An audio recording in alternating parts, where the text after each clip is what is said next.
Let's talk about the 5 signs of an emotional affair. Welcome back to LOLA and hola.com. As usual, we're answering your questions. Feel free to continue leaving them in the comment area or send an email to questions@lola&hola.com. So, should you separate after an emotional affair? Check out the story. I am 38 years old.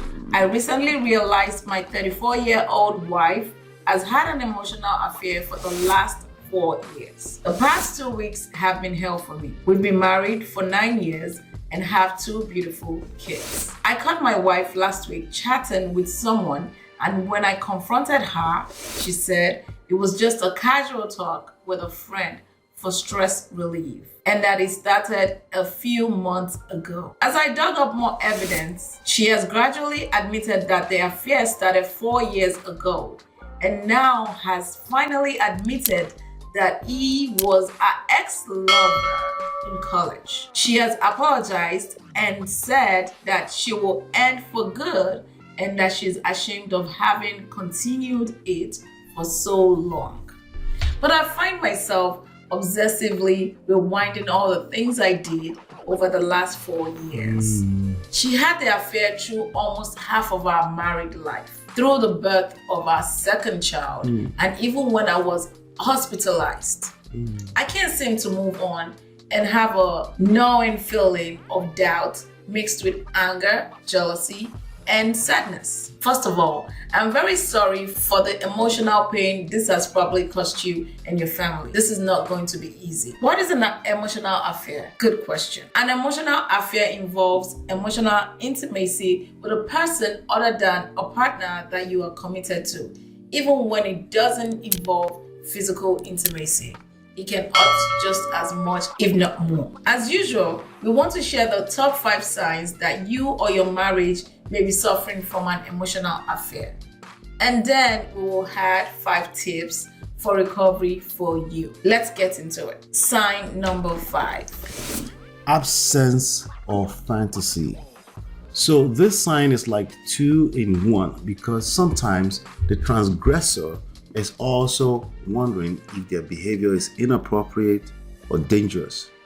If you find yourself fantasizing over and over about another person in a romantic way, this may be a sign of an emotional affair, or a brewing one at least. On the flip side, if you notice that your partner seems absent in the relationship, there's usually no vacuum of energy. There's a reason. Your partner is probably intimate with another person, at least emotionally. After all, we're talking about something that's all in the mind. But then everything in life starts from the mind. Recovery tip number 5 is that it's not your fault. But then I'm guessing we're talking about the person you love and want to nurture a better relationship with. So this not being your fault doesn't mean you can't assume responsibility in rekindling your relationship with a better foundation. Sign number 4. Secrecy.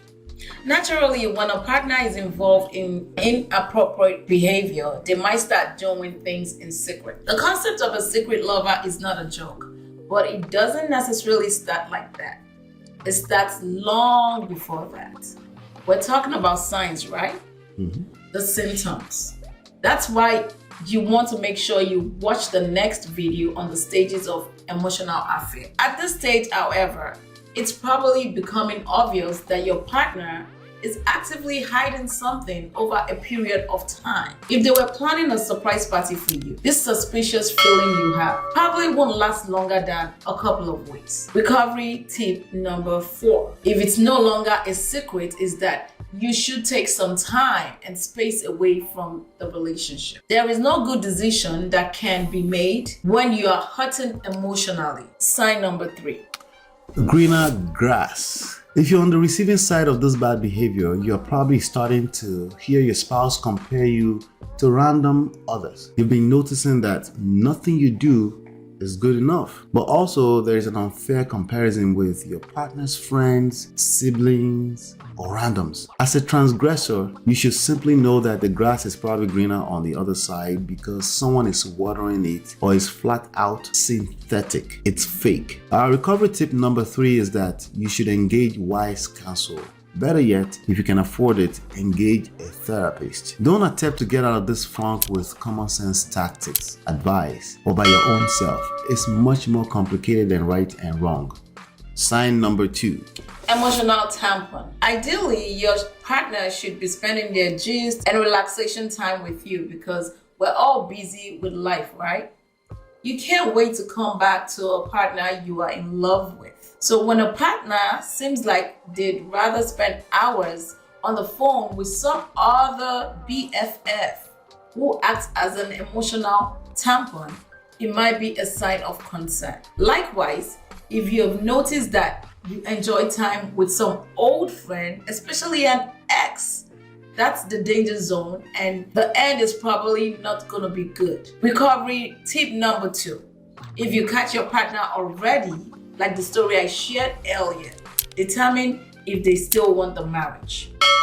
It's not the determining Lo, what you like us to cover on the next video.